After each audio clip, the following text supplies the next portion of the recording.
custody by the Marshal Service or one of the federal agencies in the Tampa Bay area.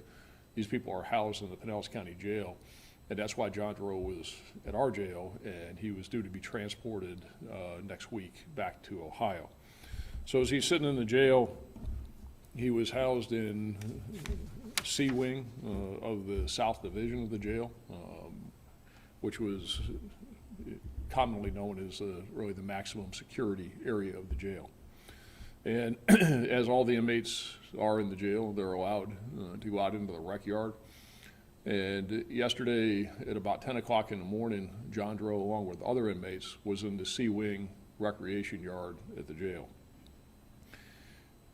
And I'm going to run through for you what happened, but some of it is that when he was in the rec yard, he was able to climb up, get through the razor wire, get over the wall, and escape from the jail. He was never out of sight of deputies who were in foot pursuit of him. He was probably out of the jail for a maximum of about 10 minutes. The public was never in danger, and he was taken back into custody, and again, he was never out of sight, so there was never any danger to the public. But let me just run through what happened. We've got some photographs here for you, and we also have video that we'll show at the end of exactly what he did, of the escape itself. And so as I said, he was in C Wing, he was in the rec yard with other inmates, and as you can see here,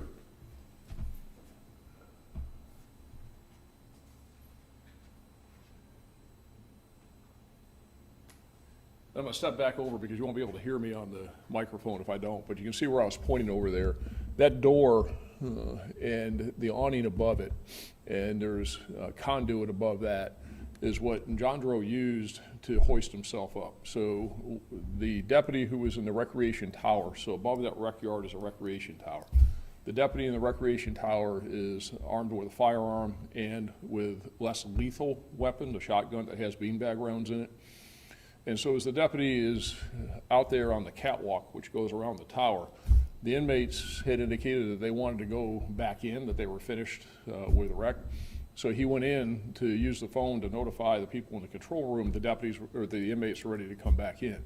So when he went in to use the phone, John Drow went into the painted area, which the inmates are restricted from going into. That's why it's painted, and there are several areas within the rec yard that they're not allowed to go into. And one of the reasons they're not allowed to go into it is just because of what happened here.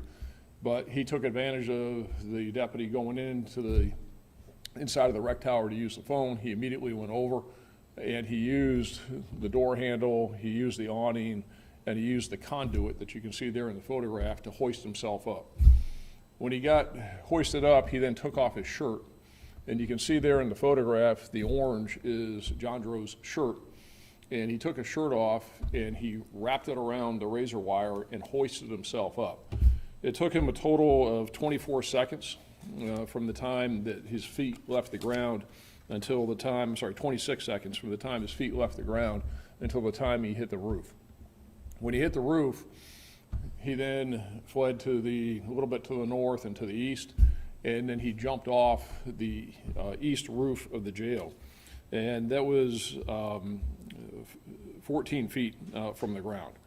When he jumped off the roof, he then ran across the parking lot to a fenced area, and there's a fence that's 13 feet high that separates the jail from the courthouse. Again, there's razor wire on top of that as well. He was able to scale that fence, and when he got to the fence, there were deputies out there in the perimeter of the jail that saw him. They tried to take him off the fence. They couldn't get him off the fence. He was able to scale it. He fell onto the courthouse side, got up, and ran. The deputies were in foot pursuit of him the entire time as he ran south, and he ran to the west. He did cut himself pretty extensively. You can see here from the photographs, you can see here that he did cut himself on the razor wire.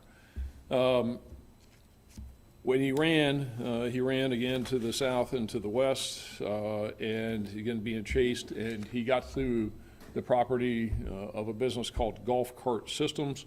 At that point, deputies were able to tase him. He fell to the ground. He tried to get back up and run again. There were 3 deputies there. They were able to take him back down to the ground and handcuff him and take him back into custody. He did suffer a broken heel bone in his foot.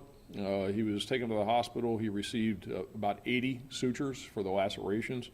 When the deputies interviewed him when he got back to the jail, he denied that he was acting in concert with anybody else, that he was acting by himself, that he was in the rec yard, that this was a spontaneous opportunity that he saw on his part.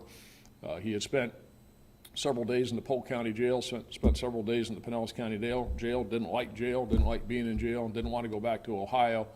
And the only thing he said that his plan is that he was going to take an Uber to Panama. So he had really no plan other than that, other than he didn't want to be in jail and he wanted to get out. So again, he's back in our jail. The Marshal Service, of course, been notified, and they're going to get him and transport him back to Ohio as soon as possible. That's really the situation. It gives you the overview of it. We do have, again, we have video. You can see here from the schematic as to where that Charlie Wing, as we call it, or C Wing rec yard is in the jail. We'll go ahead and play the video, and then I'll take any questions that you all have. Okay, go ahead.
So that's it. You can see where he goes up 26 seconds. It took him about 5 seconds to get from the top of the roof to where he jumped off, runs across the parking lot, and then he scales that fence.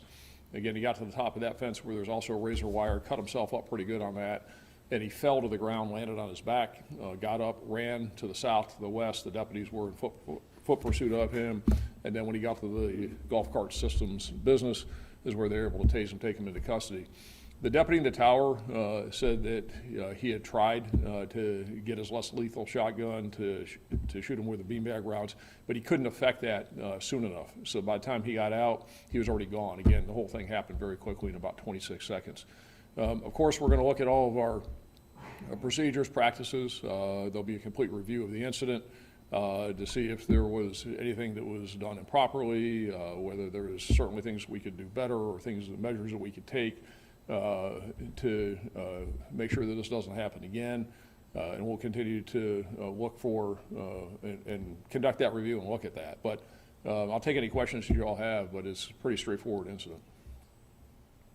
Watching that, it certainly looks like it did it pretty quickly and pretty easily. Yeah. What would you say to people that are concerned that maybe someone could do this again? Well, hopefully, again, this is the first time, I think, in like 25 years that we've had this happen. So I think, we obviously run a safe jail. We'll look at everything and make sure. It was kind of the perfect storm in that he was a really thin guy, or is a really thin guy. I think he weighs about 130 pounds. He was able to get himself through the razor wire, and he timed it just when the deputy went into the rec tower, inside the rec tower, off the catwalk, to make the phone call, and he was just able to hit it just right and hit those steps, if you will, on the wall, use his shirt, and get up there. And he's also in the right place. This is the only rec yard that we have in the entire Pinellas County Jail complex that you can get over that razor wire, hit the roof, and only hit one additional fence to get out. The rest of the jail, there's redundancies with the fences, so that's something that we'll look at. But this is the only rec yard where we have that. So there was really it's just one of those things that's set up imperfectly, if you will, that allowed him to do it. And he hit it just right. I mean, it was just that, and the timing just clicked. It probably, if the deputy had, I hope, another few seconds, he would have been able to use the less lethal with the beanbag rounds. But it was just all the circumstances, the way they lined up.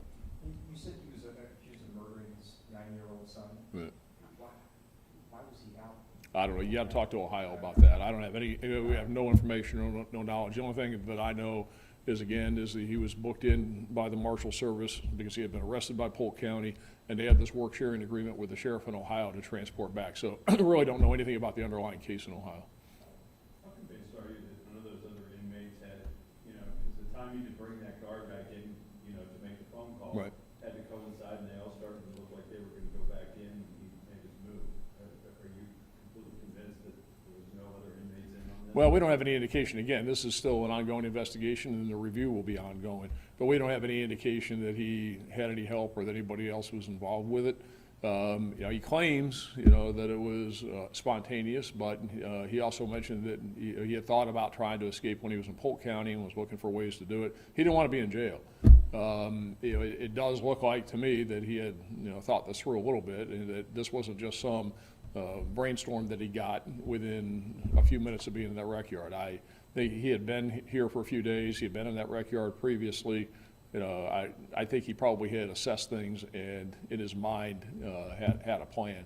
But he didn't know the area at all. Again, he's not from here. And he had been arrested in Polk. There's no indication that he knew anybody here in Pinellas. He had any help from anybody here in Pinellas. No indication that there was any plan other than, what he said is to get out and then get away as far as he could. Is he going to face any Pinellas County charges? So we will eventually. Really what I want to do is just get him out of here and get him back to Ohio. Is that we'll contact the state attorney's office and have them issue a warrant for him down the road for the escape charge. But the problem is that if we charge him here now, then he stays here and he doesn't go to Ohio, and he'd sit here for probably the next couple of years until that escape charge got resolved. And I'd rather just get him out of here and get him to Ohio. But we'll charge him on the backside, and if that case, the murder charge, ever gets resolved in Ohio and he doesn't get life in prison, and I have no idea, I can't comment on that as to what's going to happen in Ohio. But when he gets released from Ohio, then he'll be brought back down here to face the escape charge, whenever that may be. Now that he's back in jail, are there any steps being taken to make sure he doesn't try this again, like either loss of rec time or something like that? Well, he's not going back in the rec yard. He's in a single cell, and the precautions to make sure that he doesn't even try this again are in place. So rest assured that this isn't going to happen again with him. Did anybody do anything wrong here about the deputy going in? Was he not supposed to do that? Is anybody in Well, trouble for? Yeah, we're going to look at all that. I do have some questions certainly. Whether those questions rise to the level and result in concerns, I don't know yet. Looking at the entire video and why he went into that painted area or felt comfortable enough to go into that painted area so fast, using the phone as opposed to using the radio and staying on the catwalk area outside. Those are some questions, and maybe it's a situation where the deputy did something wrong, I don't know, or maybe he didn't do anything wrong, but we need to put some different procedures in place to make sure that there's constant eyes on them when they're out there, and that split second, as we found out, is all it takes, and that we need to tighten it up a little bit. So, we're going to look at it all, and if there's necessity of changing some policies, procedures, practices, and tighten it up, then we'll do that. If it looks like that somebody messed up, then we'll deal with it. But right now, I don't know. Did you say he had a broken heel bone? Right. Is that from maybe landing? Oh yeah, I'd say that's a pretty fair. That's a pretty big jump. I mean, that it was about 11 feet from the top when he hit, and then, like I said, when he jumped off the fence or fell off the fence, by all accounts, he landed on his back. So think probably where he broke his heel bone, most likely, is when he jumped off the roof to the ground. That was about an 11-foot drop. You could see in the video, you could see when he came down is that he kind of landed on his feet. So that's probably where he broke his heel bone. Yeah. What's that? That's a taser probe. Taser probe, yeah. And he was cut up pretty good too. We can give you some, Jennifer, you can give him some pictures, the other pictures on there. I thought we were going to use the whole thing, but it's fine. We do, this picture actually shows, it's a full body picture of him when he was treated. It shows the lacerations that he has on there. We'll give that to you.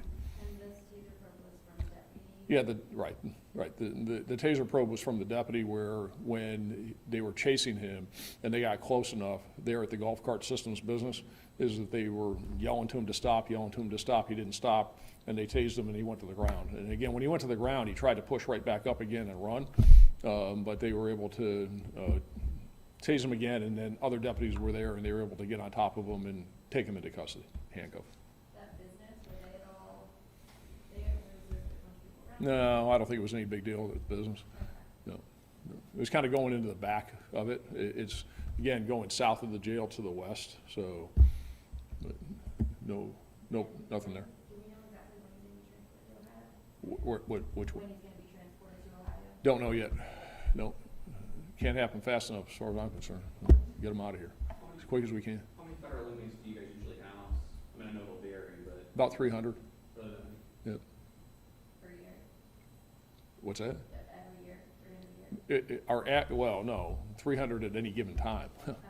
So at any given time, in non-COVID times, the inmate population of the Pinellas County Jail is about 3,200 inmates, and about 300 of those are federal inmates that we house under the contract. So, I mean, we have many that come and go, but at any given time, it's an average of about 300 inmates at any given time that we house.